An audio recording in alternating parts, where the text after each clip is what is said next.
There's nothing more interesting than watching Republicans do this cute little dance denying the reality of the racist history of the United States. Vivek Ramaswamy. I mean, he spoke against racism and he was like, that stuff don't exist, until he took his ass to Iowa, where the white folks in Iowa were like, yeah, we ain't really interested in voting for this dude because he reminds us of the 9/11 people. They basically were like, man, that dark skin, I don't know. And see, I dare say the only reason Nikki Haley has fared better than Vivek is because she looked white. His problem is he looked black. And they like, damn, you about as dark as Obama. So Nikki, now going from one white state, Iowa, to the next snow white state, New Hampshire, was doing an interview on the network that more white folks love than anything else, Fox News. And this so-called smart woman, who's an Indian American, said this. Are you a racist party? Are you involved in a racist party? No. We're not a racist country, Brian. We've never been a racist country. Our goal is to make sure that today is better than yesterday. Are we perfect? No. But our goal is to always make sure we try and be more perfect every day that we can. I know I faced racism when I was growing up, but I can tell you today is a lot better than it was then. Our goal is to lift up everybody, not go and divide people on race or gender or party or anything else. We've had enough of that in America. That's why I'm so passionate about doing this. I don't want my kids growing up where they're sitting there thinking that they're disadvantaged because of a color or a gender. I want them to know that if they work hard, they can do and be anything they want to be in America. Run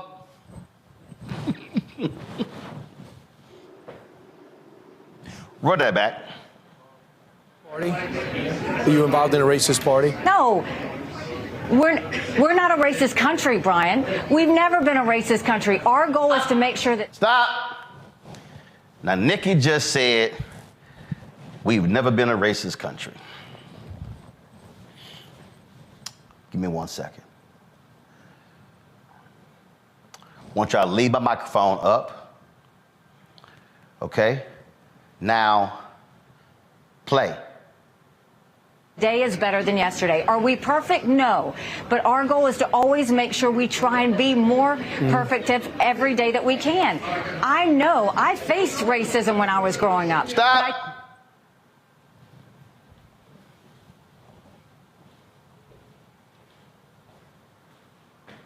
Nikki Haley said, we've never been a racist country. 10 seconds later, Nimrata said, I faced racism growing up.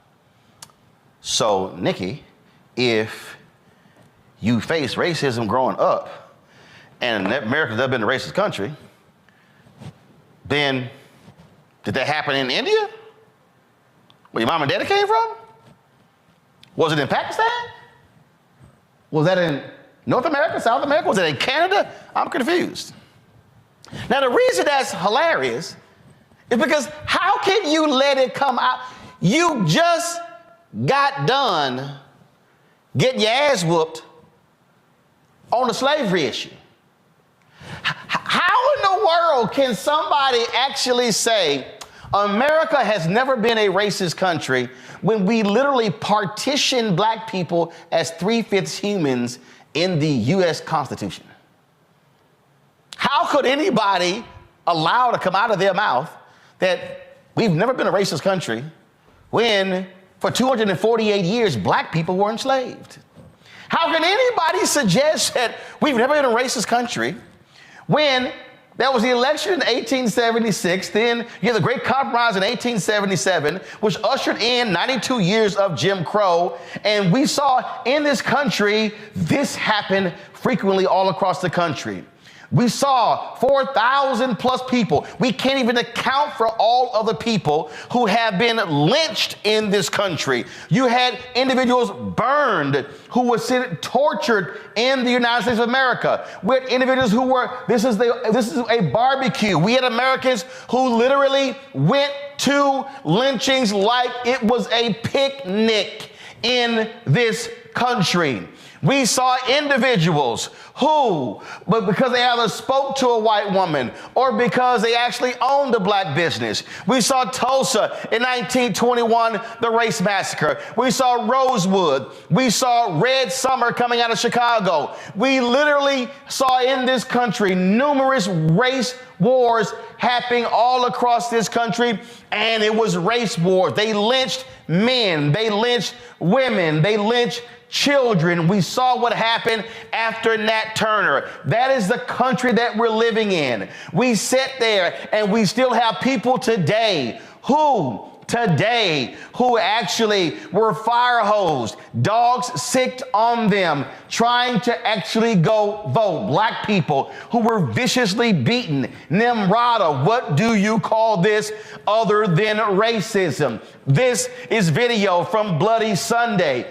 Absolutely racist fire cannons, folks who were beaten, John Lewis and others, beaten to an inch of their lives because they were black people who simply wanted to exercise the right to vote. You had a United States military Nimrata that until 1948 segregated troops in its military. There were race wars in depots where you had white soldiers and black soldiers. Nimrata, you are so dumb. Where Ethan McKaylee makes clear in his book on the Chicago Defender.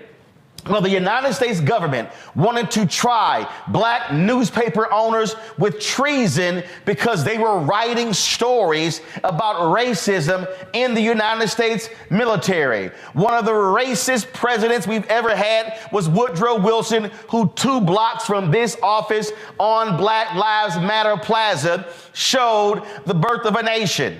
This man abandoned the hiring of black people in the federal government. You had Herbert Hoover, who was president of the United States, who was the head of the lily white faction of the Republican Party. You cannot sit here and say America was never racist. You had, of course, racism in education, racism in the military, racism in corporate America, racism in every facet of this industry. When Jesse Owens won 4 gold medals at the 1936 Olympics in Berlin, not only did Hitler not shake his hand, FDR did not shake his hand when he came back to the United States. And he was forced to walk through the kitchen at an awards dinner in New York City, what was there to celebrate him winning 4 gold medals. You cannot tell me that, oh my God, America has never been a racist country when Jackie Robinson dealt with racial hatred just for playing baseball, when Hank Aaron got thousands of racist letters and death threats because he was on the verge of breaking the record of Babe Ruth. You can't call this country racist when black people will get in swimming pools, and in order to get them out, white racist individuals will pour acid in the swimming pool in order to force them out. Literally, Nimrata, that's the history. But you know what? You should know, because you said you faced racism as a kid, but you didn't just face racism. Your mama and your daddy faced racism. Michael Harriot put out these tweets where he laid out in a thread the racism and the history of Nikki Haley. He laid out, y'all want to hear the true story of Nikki Haley? He then said in the 1920s, a nativist white nationalist movement began to rise in America. It was anti-immigrant racist, and it gave rise to what we now call the second wave of the Ku Klux Klan. What was it called? He said it's estimated that 1 in 7 white men were card-carrying members of the Klan during this movement. This is when Donald Trump's father was arrested at a Klan rally. One of the hallmark pieces of legislation during this white nationalist trend was the national origins formula. Please go to the next tweet. He lays out 1921, Congress came up with a law that limited how many people could immigrate to the U.S. from each country. That's called racism, Nikki. White Anglo-Saxon countries could come, but Eastern Europeans and other non-white countries had specific limits. In 1923, Bhagat Singh Thind from Amritsar, Punjab, India, filed a Supreme Court case arguing that the immigration quotas shouldn't apply to Asian Indians because they were literally Caucasian. Really? The Supreme Court agreed, saying, yeah, you're Caucasians, but you ain't white. Next. That precedent stood until 1965, when LBJ signed the Immigration and Nationality Act of 1965. Why did he do it? Because black people fought for civil rights. Because of desegregation and other civil rights laws, Republicans fled the GOP. One of these laws' fiercest opponents was the Daughters of the Confederacy. This is when they began putting up Confederate monuments. In 1961, South Carolina affixed a Confederate flag to its courthouse. One of the interesting results of this white supremacist backlash was the segregation academy. Rather than attend integrated schools, white parents created private, all-white schools all over the South. Most of these schools still exist, although they rarely speak of their origin story. Now, I don't want y'all to think that the civil rights struggle was over. For instance, an incident considered the bloodiest event of the civil rights era happened in February 1968 when cops opened fire on black students at South Carolina State. Most were shot in the back. A few months later, in 1969, Ajit Singh Randhawa and his wife, Raj Kaur Randhawa, took advantage of the new immigration law and immigrated to the U.S. from Amritsar district, Punjab, India. 3 years later, their daughter, Nimrata Randhawa, was born. Next, Nimrata's father taught at Voorhees, an HBCU in Denmark, South Carolina, and lived in neighboring Bamberg. Her mom taught in the public schools. At one time, my family owned the only restaurant in Denmark, so I spent a lot of time there and at Voorhees, the local HBCU. They are black as fuck. But Nimrata would never. So Nimrata enrolled at nearby Orangeburg preparatory schools, a collection of actual segregation academies, and became Nikki. Why? Because she's Caucasian, even if she isn't white. Now here's where it gets crazy. When Nimrata became governor of South Carolina, she refused to take down the Confederate flag. She said the white supremacist banner was a symbol of heritage and history. It is possible that Nimrata believed this. See, she went to a racist school. She was Caucasian. She rejected inclusion. It's quite possible that Nimrata never knew that flag was the Confederate battle flag of Virginia. Nimrata was too dumb to know it, had never spent a nanosecond in South Carolina until a century after the Civil War. But when she became a state legislator, black people told her that it stood for white supremacy. She wouldn't take it down. They boycotted. She wouldn't take it down. When she became governor, she was told that it represented a failed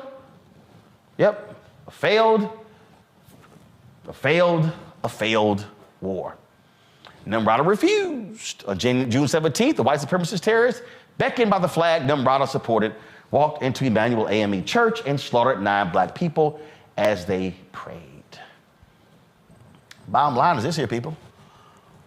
Nimrata is so desperate to appeal to white Republicans that she will deny reality with it slapping her in her face. Michael Harriet with The Root joins us right now. Michael, not only did her daddy, let's be clear, he couldn't get a job anywhere else except in HBCU, Michael. Her mama also was a dressmaker, and her mama could not even get paid by white folks, so black folks bought her stuff. This woman literally, her family earned a living because of black people. And she goes, there was no racism in America. What are you talking about? Right, and we have to understand, like, the history of Nikki Haley. She got where she is because of the work and the resistance of black people not only just because of the dress shop that her mom owned, but remember, her mother's first job was teaching at a majority black school district in Bamberg County schools, right?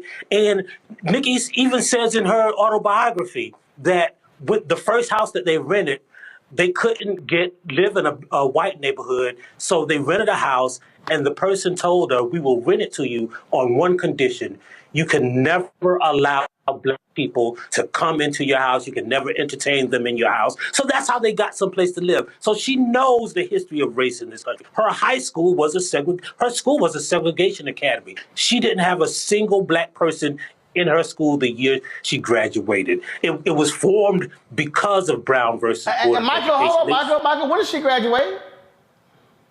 She graduated in 1989. The Confederate flag was still flying over her school when she graduated. She graduated in 1989, y'all. I graduated high school in 1987. This woman is a fraud, Michael. She is the worst kind of fraud.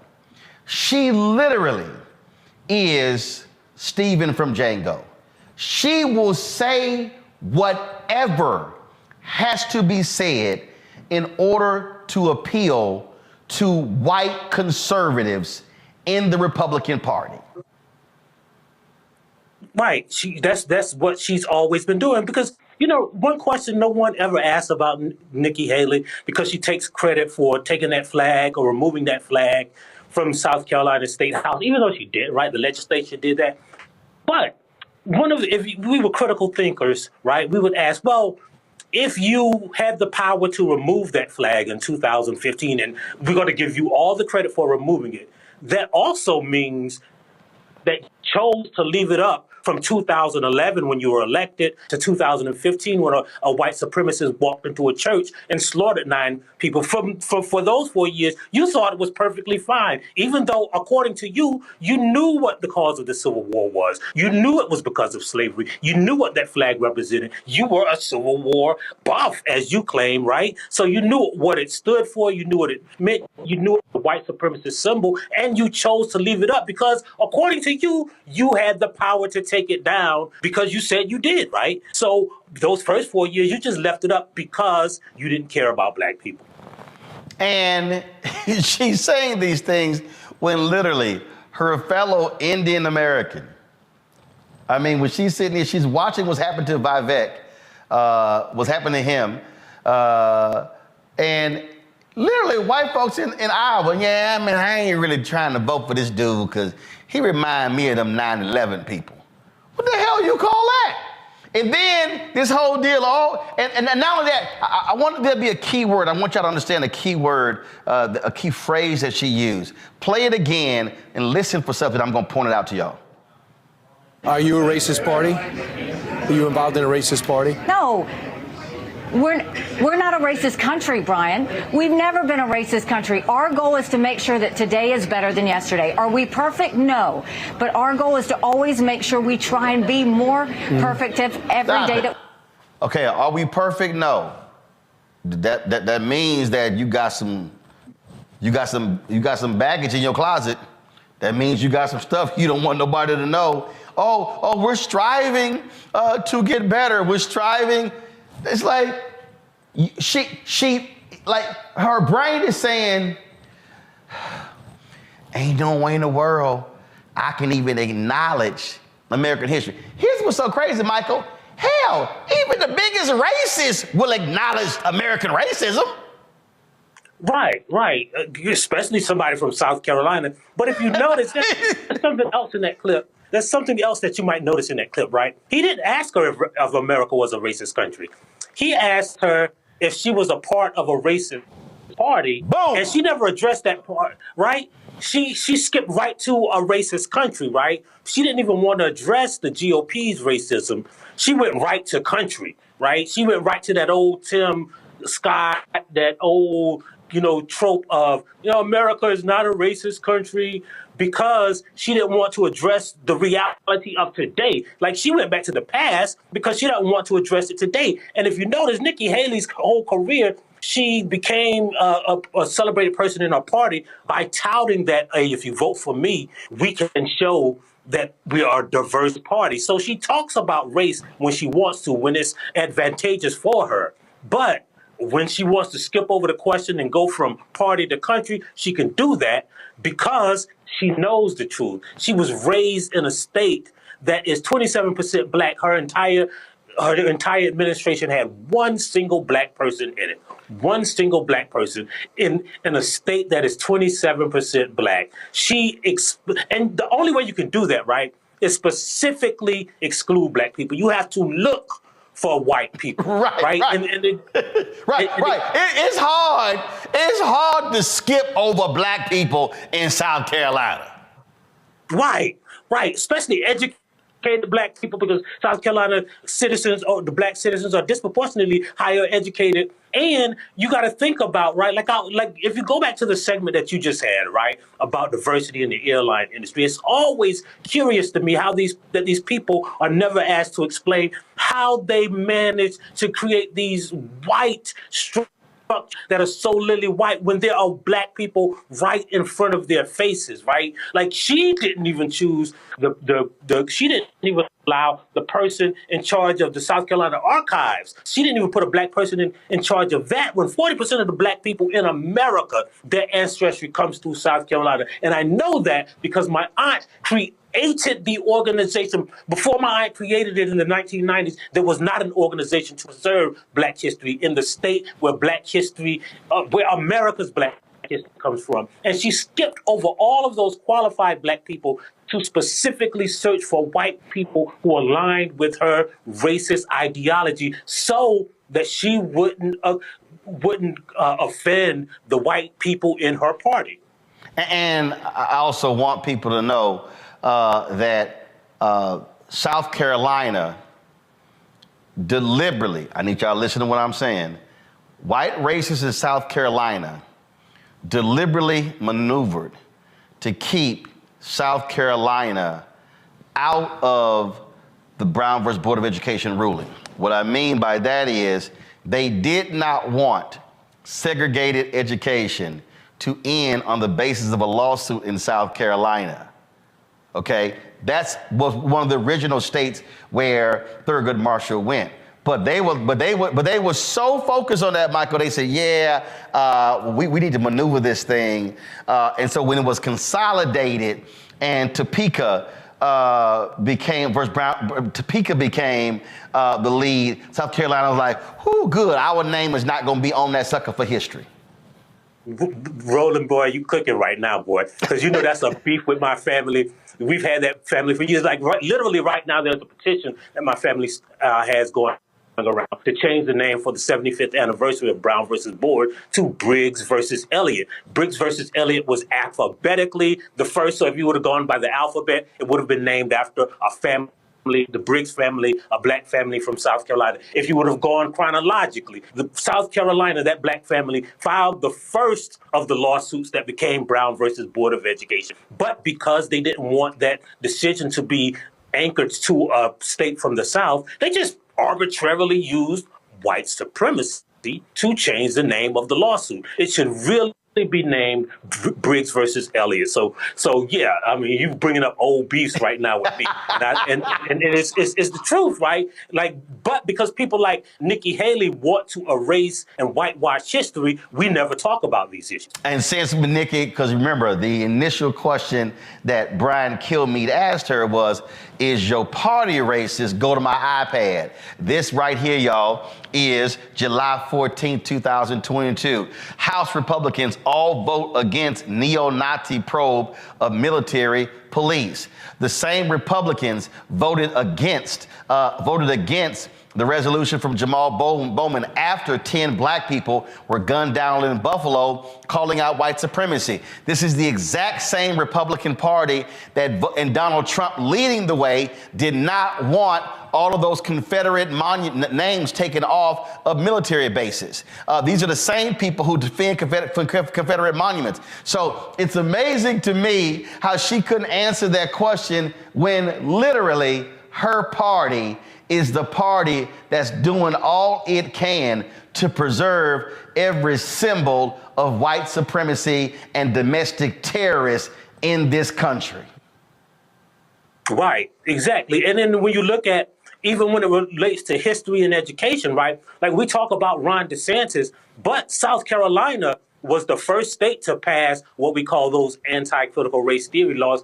They passed the legislation that defined those 7 principles that we now call CRT, right? And that was Nikki Haley's home state. So they have always led the way, even under Nikki Haley, in America's fascination and cementing of white supremacy. And Nikki Haley is part of that legacy. Nikki Haley was part of the legacy before she was governor. She was as a state legislator. She was part of it as governor, even in the UN, right? And now she's fighting to become part of that legacy as a presidential candidate. But for some reason, right, we think she's a moderate when all of her actions have shown that she is more radical than Donald Trump, because Donald Trump is really about Donald Trump, right? He uses race as a dog whistle to gain power. Nikki Haley knows how to put those policies into actions and to cement white supremacy as a systemic force to suppress and oppress black people. So she's more skilled at that than Donald Trump or even Ron DeSantis. Absolutely. Folks, Michael Herod, he is the author of the bestseller Black AF History. Y'all know what that stands for. The Unwhitewashed Story of America. Michael, we appreciate it. Thanks a lot. Thanks a lot.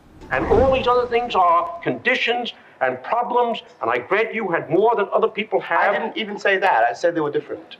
I'll tell you this.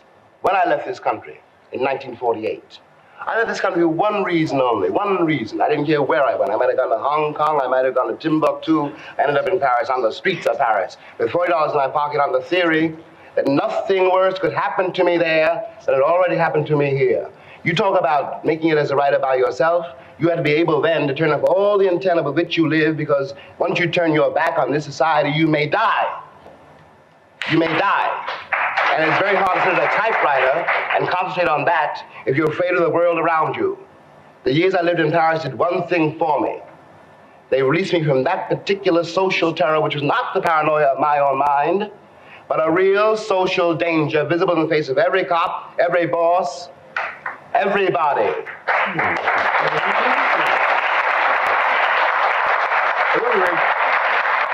Everybody, no matter who, no matter what his attitude, is bigoted. I did not say that. Well, has an attitude. It's on his face. Is in the way of every boss. But you're asking me to do something impossible. You're asking me to take the will for the deed. I don't know what most white people in this country feel, but I can only include what they feel from the state of their institutions. I don't know if white Christians hate Negroes or not, but I know that we have a Christian church which is white and a Christian church which is black. I know, as Malcolm X once put it, that the most segregated hour in American life is high noon on Sunday. That says a great deal for me about a Christian nation. It means that I can't afford to trust most white Christians and certainly cannot trust the Christian church. I don't know whether the labor unions and their bosses really hate me. That doesn't matter, but I know I'm not in their unions. I don't know if the real estate lobby is anything against black people, but I know the real estate lobbies keep me in the ghetto. I don't know if the Board of Education hates black people, but I know the textbooks they give my children to read and the schools that we have to go to. Now, this is the evidence. You want me to make an act of faith, risking myself, my wife, my woman, my sister, my children, on some idealism which you assure me exists in America, which I have never seen. I wonder, Mustafa, if Nimrata has seen that clip.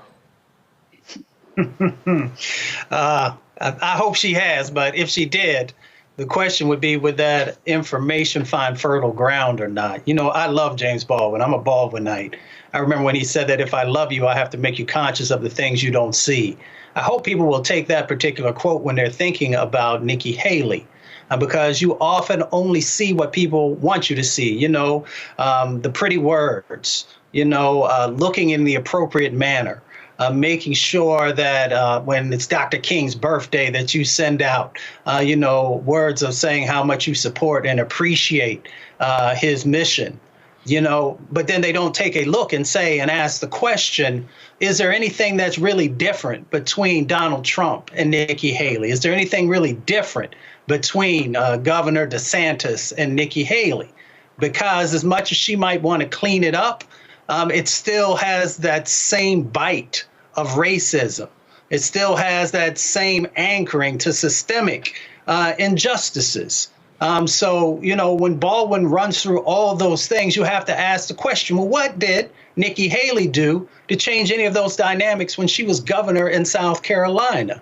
And if you actually take a look at that record, you will see a record that's not so different than DeSantis, that's not so different than Trump, and it's not so different than a number of folks who say that they want to lead this country. So then you have to ask yourself the question, why wouldn't I vote to make sure that someone who has shown a disregard for my community, why wouldn't I make sure that I vote to stop that from happening? Larry, I doubt Nimrata has actually watched this video clip of Dr. King or any of these Republicans who were putting up their little BS quotes on yesterday.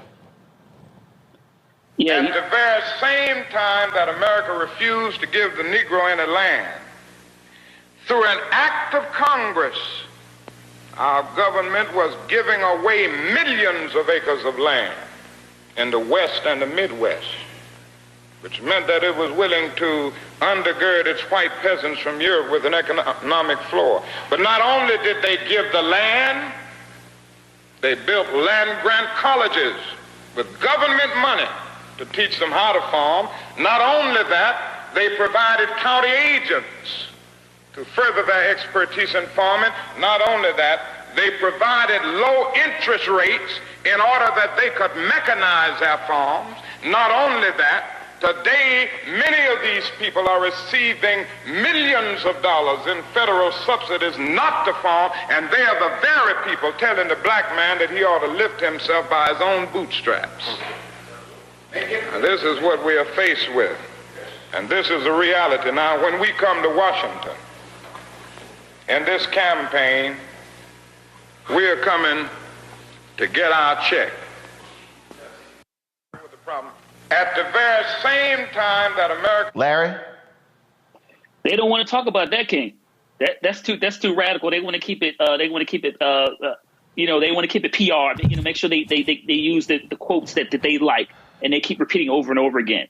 And so King was unpacking a whole lot there, strictly about land and wealth, right? So a lot of times we don't talk about this in the United States. The largest landowners, and like Ted Turner and some of these other rich white men who own all this land. The other thing is, Roland, really quickly, talk about the land grant schools. We could talk about what happened after that, 1890 schools, HBCUs that were passed after that. But the bottom line is, when we talk about wealth, and we connect it to Nikki Haley, who was governor of the first state to secede from the nation where the first shots of the Civil War were shot, and Fort Sumter, she understands what's going on here. But Roland, what's dangerous about people like Nikki Haley, she's part of a long line of people from minoritized backgrounds who will do whatever they need to do to sell their souls. We could talk about Jindal in Louisiana. We could talk about the current lieutenant governor in North Carolina, who will likely be the Republican nominee. We have to be very aware of those people that knock at the door and you open it, and they seem to have a shared experience, but when you turn your back, they will stab you in your back. Lastly, the thing that relates to Baldwin, I want people to go back and watch his debate with Buckley at Cambridge University in 1965, because many of the things in which Baldwin talked about, he continued to unpack in this debate against what America considered to be this conservative icon. So Nikki Haley is a fraud. And once again, she's one of those individuals in minoritized communities that you have to don't turn your back because you find yourself in trouble. And look, Johanna, we also just can't ignore the reality of how this country and its colonialism, in terms of how we treated other countries. We can't ignore the reality of the Berlin Conference and how African nations were split up and plundered for their resources. Let's not talk about Nikki Haley. She don't want to deal with, again, this is a new book by Stuart Reed. It's called The Lumumba Plot, The Secret History of the CIA and a Cold War Assassination, how the role the United States played in the assassination, the murder of Patrice Lumumba, just 2 months after the folks, the Congo, got their independence from one of the most vicious racists in the history of this world, King Leopold. We could talk about other nations as well. Bottom line is, you cannot ignore American history, and this is why I need everybody understanding why folks have to exercise their right to vote, because Donald Trump and this Republican Party, they absolutely believe in banning books, banning speech.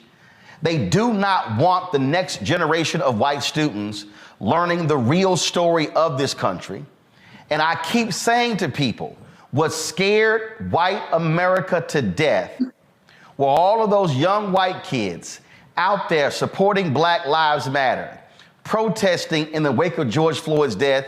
And what you're seeing right now from the likes of Bill Ackman and Elon Musk and Nikki Haley and the Republican Party are white folks in this country who are deathly afraid of young white people knowing the real story of America.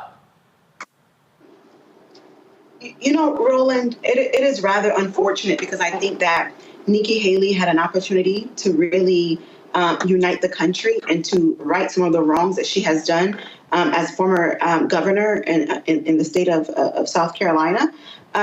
But the reality is that with Nikki Haley, one of my biggest issues with her is that she wants to be everything to everyone. So she speaks on both sides of her mouth. And therefore, she does not take a bold stance on many issues. And unfortunately, it has worked for her, right? She was the state legislator, she became governor, and she became the U.S. ambassador to the United Nations. And now she is fighting to become the next president of these United States.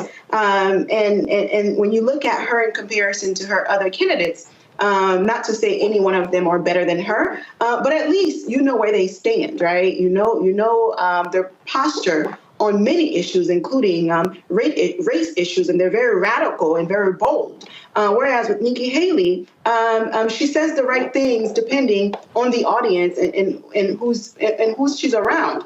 And it's not.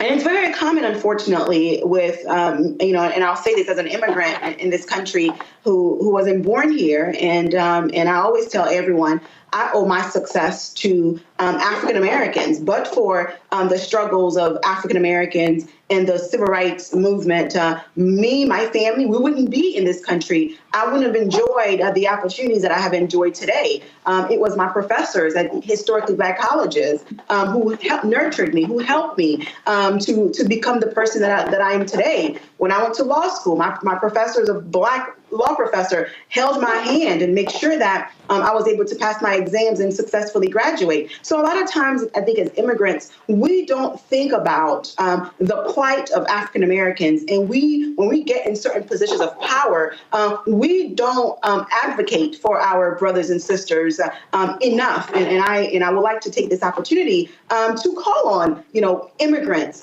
in this country to understand that it is important for us to unite with African Americans because but for their struggles and their continued struggles today, because whenever African Americans win a victory, whatever the issue may be, we benefit from it as immigrants. We must unite. And if we're going to win this war, and if we're going to make any kind of progress in this country, regardless of where you're from, whether you're from the African continent, the Caribbean, or anywhere else, we must unite to fight the system so that we can gain economic power and social justice in this country. Well, I found one more doozy from Nikki that I had to go ahead and play. And so if y'all want to listen to this tongue twister, check this one out. We were the only Indian family in our small southern town. I was teased every day for being brown. So anyone that wants to question it can go back and look at what I've said on how hard it was to grow up in the Deep South as a brown girl. Anybody can look at my record and see when Walter Scott was shot down by a dirty cop, how I made sure that the Walter Scott family didn't suffer because we put the first body camera bill in the country in place.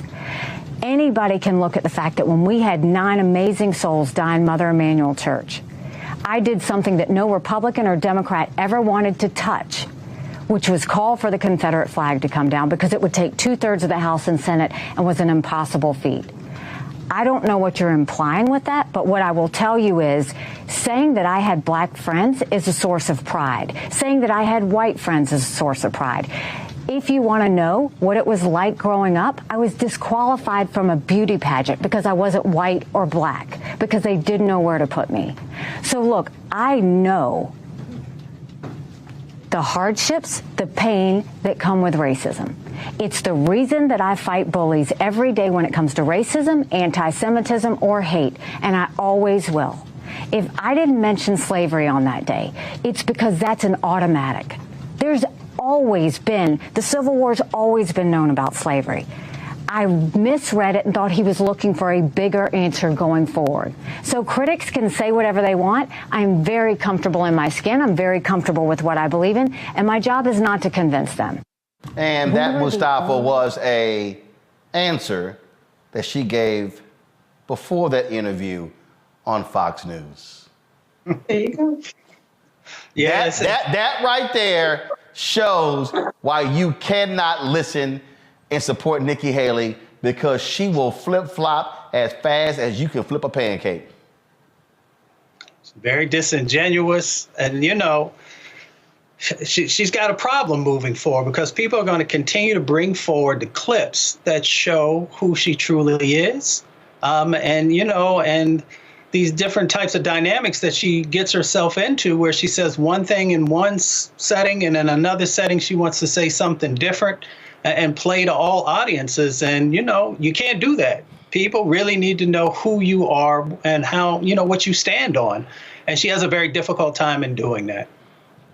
Well, to me, it is quite hilarious to have to listen to her give an answer to anything, because my Lord, she will sit here and switch a position in a heartbeat, and then all of a sudden, matter of fact, I think that was a debate. I think it was even one of the town halls where Nikki, I mean, bruh, she literally denied saying something when they like, but you said it, we got the video. And she was, no, I didn't say that. They said, Nikki, we got the video. Like, we got the video of your ass saying it. She will, and that's when you know you're desperate. When an individual, and here's the deal, she and Vivette are the same. They will, you can play the video and they like, that wasn't me. That wasn't me. And you can go, no, Nikki, that's the video of you right there. No, that wasn't me. Y'all can't say, I ain't say that. And it's sitting right there. But you know, this shouldn't be a surprise, you know, because frankly, Nikki, she worked for Trump. And she lied as much as Donald Trump did. But Nikki, I'm gonna go ahead and end this ethering of you on this one here, Nikki. So, Nikki, when you say it was no racism in America, this is in Montgomery. This is the memorial to the thousands of people who were lynched in this country. So, Nikki, if you don't think there was racism in America, you really have no business even running for president, because if you can't even understand that basic fact, I don't want your ass anywhere near the Oval Office.